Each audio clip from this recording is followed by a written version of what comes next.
വീണ്ടും വെള്ളിടി തന്നെയാണല്ലോ വില്ലുമംഗലം. ശാന്തിക്ക് കന്യക തന്നെ വേണ്ടേ? വേണം, അതാണല്ലോ മുറ. ദേവി മനസ്സിൽ കണ്ടത് ഞാൻ ആരൂഢത്തിൽ കണ്ടുന്ന് കൂട്ടിക്കോളൂ.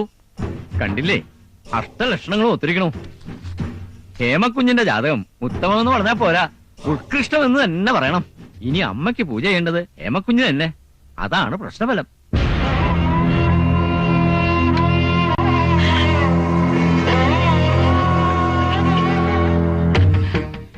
അമ്മേ ദേവി മഹാമായെ കാത്തുരക്ഷിക്കണേ.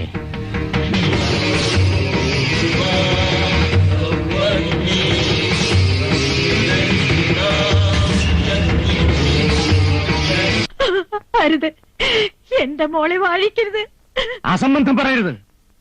വർഷങ്ങൾക്ക് മുമ്പ് നിനക്കായിരുന്നു ഈ യോഗം. പക്ഷെ അന്ന് നീ മുറ തെറ്റിച്ചു. അന്ന് പൂട്ടിയതായി ശ്രീകോവിൽ.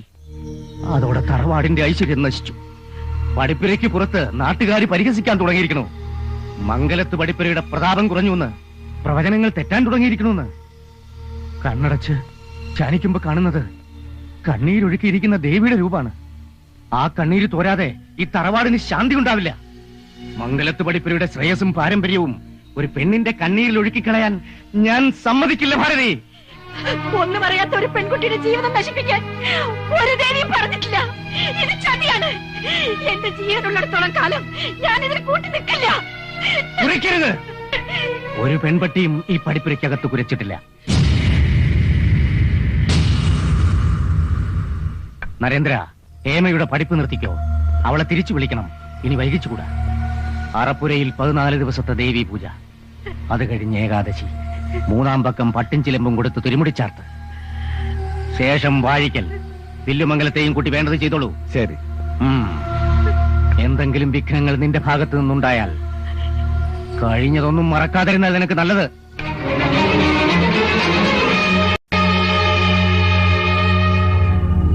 നിന്നെ രക്ഷപ്പെടുത്താൻ എനിക്ക് കഴിയില്ല മോളെ.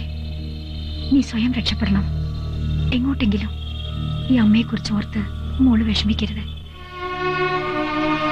ചെറുപ്പം മുഴുവൻ ഓമിച്ച് ഒരു നിത്യകന്യകയായി ജീവിതകാലം മുഴുവൻ എന്റെ കുട്ടി പൂജാരിണിയായി അവിടെ കഴിയുന്നതും കണ്ടുകൊണ്ട് ജീവിക്കുന്നതിലും നല്ലത് നീ എവിടെയെങ്കിലും സുഖമായിരിക്കുന്നുവെന്ന് സ്വയം വിശ്വസിച്ച് ജീവിക്കുന്നതാണ് മോളെ.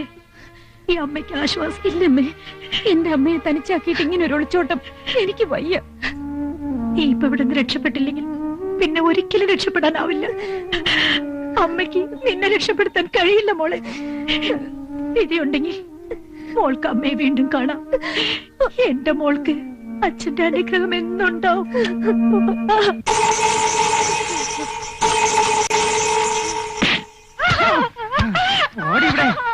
നീ അവളെ രക്ഷപ്പെടുത്തിയല്ലേ? എവിടെ നിങ്ങൾക്കൊരിക്കലും എന്റെ കുഞ്ഞിനെ കിട്ടില്ല. എന്റെ പെങ്ങളും ഇടുക്കിയ നീ ജയിച്ചു. പക്ഷെ ജഗന്നാഥൻ തോറ്റിട്ടില്ല. നാവ് നനയ്ക്കാൻ ഒരു തുള്ളി വെള്ളം പോലും കൊടുത്തു പോരുത്. നരേന്ദ്ര, പിടിച്ചുകൊണ്ടുപോയി അറയിൽ അടയ്ക്കണേ.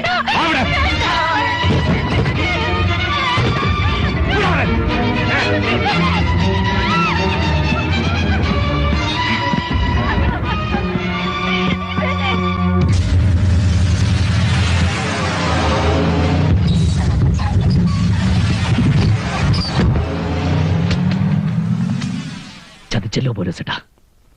ഇനി ആലോചിക്കാനൊന്നുമില്ല ജീവ. ആർക്കും അവളെ വിട്ടുകൊടുക്കരുത്. ഒരു നരകക്കുഴിയിലേക്കും അവളെ വലിച്ചെറിയാൻ പാടില്ല.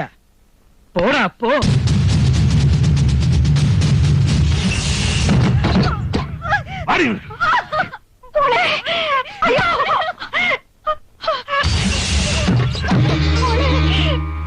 ഞങ്ങളെ പറ്റി സുഖിച്ച് ജീവിക്കാന്ന് കരുതിയോടെ അമ്മയും പോളും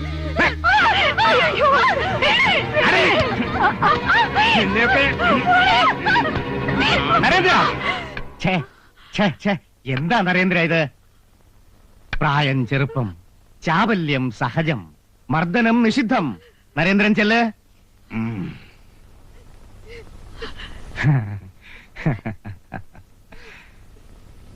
മോൾ ഉറങ്ങിയതങ്ങ് ഊട്ടിയിൽ രക്ഷകന്റെ കൈകളിൽ, ഉണർന്നതോ ഇങ്ങൊറ്റപ്പാലത്ത് കംസന്റെ കൈകളിൽ. ഉറക്കത്തിനും ഉണർവിനും ഇടയ്ക്ക് എന്റെ കുട്ടി കണ്ട കിനാവിൽ ഈ അമ്മാവന്റെ മുഖമുണ്ടായിരുന്നോ? നവഗ്രഹങ്ങളെ കൊണ്ട് അമ്മാനമാടുന്നവനാ ഞാൻ. നക്ഷത്രങ്ങളിൽ ചെന്നൊളിച്ചാലും ഞാൻ കണ്ടുപിടിക്കും. ഞങ്ങൾ എന്തിനാ ഇങ്ങനെ കഷ്ടപ്പെടുത്തുന്നത്? എല്ലാം എടുത്തോളൂ, എന്നെ മോളെയും വെറുതെ വിട്ടൂടെ. വിടില്ല, ഞാൻ വിടില്ല.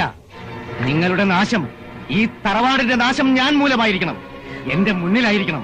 അതിനായി വർഷങ്ങളൊക്കെയും ഞാൻ കാത്തിരുന്നത്. അച്ഛന്റെ മരണശേഷം ഏട്ടന്റെ സ്ഥാനവും നൽകി നിങ്ങളെ ഇവിടെ കയറ്റി താമസിപ്പിച്ചതിന്റെ നന്ദിയാണോ എന്നോട് കാണിച്ചത്? എന്റെ ഔദാര്യം കൊണ്ടാണ് നിങ്ങൾ മംഗലത്ത് പഠിപ്പുര ജഗന്നാഥനായത്. ഇറങ്ങി പോടാ പുറത്ത്.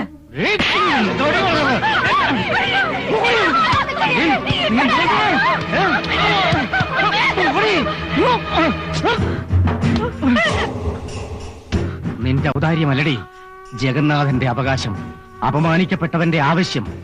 മറന്നുപോയെങ്കിൽ ഓർമ്മപ്പെടുത്താൻ ഞാൻ. വർഷങ്ങൾക്ക് മുമ്പ് നെടുമ്പുരയിലെ നെല്ലുകുത്തുകാരി കുഞ്ഞിക്കാവിനും വില്ലുവണ്ടിക്കാരൻ നാരായണനും ഒരു ഉണ്ണി പിറന്നു. ഈ ഞാൻ കുഞ്ഞു പിറന്ന സന്തോഷത്തിന് കുഞ്ഞിക്കാവിനും നാരായണനും ഒരു തുണ്ട് ഭൂമിയും ഒരു പുര കുത്താൻ 4 കെട്ട് ഓലയും വെറ്റില കൊണ്ട് കുഞ്ഞിന്റെ തലയ്ക്കൊഴിഞ്ഞ് ജഗന്നാഥൻ എന്നൊരു പേരുമിട്ടു കൊടുത്തു. മംഗലത്ത് പടിപ്പുരയിലെ സൂര്യദത്തൻ, അതായത് നിന്റെ അച്ഛൻ. എന്റെ അമ്മയുടെ മുറിയിൽ നിന്ന് മുണ്ട് മുറുക്കി കുത്തി ആലസ്യത്തോടെ ഇറങ്ങി വരുന്ന സൂര്യദത്തനെ ഒരുപാട് പ്രാവശ്യം ഞാൻ കണ്ടിട്ടുണ്ട്. ഒന്ന് തിരിഞ്ഞു പോലും നോക്കാതെ ഇറങ്ങിപ്പോകുന്ന അയാളെ ചൂണ്ടിക്കാണിച്ച് ഒരു ദിവസം ചുട്ടുപൊള്ളുന്ന ശബ്ദത്തിൽ നാരായണൻ എന്നോട് പറഞ്ഞു, ആ പോകുന്ന പട്ടിയാണ് നിന്റെ തന്തയെന്ന്. മംഗലത്ത് പടിപ്പുര സൂര്യദത്തനെ കുഞ്ഞിക്കാവിന്റെ മകൻ അച്ഛ എന്ന് വിളിച്ചതിന് തന്ന സമ്മാനം ഇത് കണ്ടോ?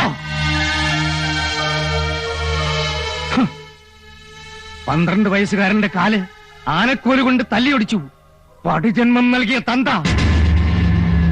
ആ സൂര്യദത്തന്റെ ചിത തെക്കേപ്പുറത്ത് ആളിക്കത്തിയ ദിവസം പടക്കം പൊട്ടിച്ചാഘോഷിച്ചവനായി ജഗന്നാഥൻ.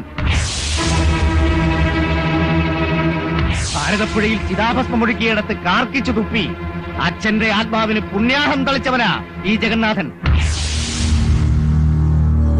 മംഗലത്ത് പടിപ്പുര നിന്നിൽ അവസാനിക്കണമെന്ന് കരുതിയിരിക്കുമ്പോഴാ നീ എന്നെ തോൽപ്പിച്ചത്. മാധവൻ, എന്റെ ആത്മമിത്രം, അവനെ നീ മോഹിച്ചു. നല്ല സ്വരത്തിൽ ഞാൻ അവനെ പിന്തിരിപ്പിക്കാൻ ശ്രമിച്ചു, പക്ഷെ നടന്നില്ല. പിന്നെ ആരും കാണാത്ത ഒരിടത്ത് ഞാൻ അവനെ ഒളിപ്പിച്ചു, ഈ തറവാട്ടുകുളത്തിന്റെ അടിത്തട്ടിൽ.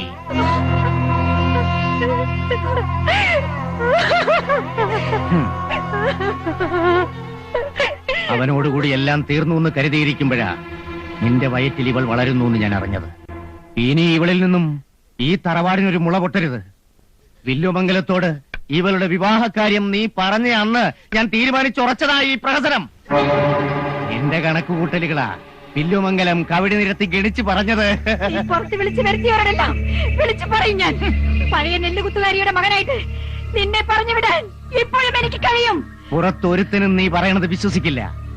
അവരുടെ മുന്നിൽ മംഗലത്ത് പടിപ്പുരയുടെ കാവൽ മാലാഖയാണ് ഈ ജഗന്നാഥൻ. ഇനി നിങ്ങളെ ഇവിടുന്ന് രക്ഷിച്ചു കൊണ്ടുപോകാൻ ഒരുത്തനും വരില്ല.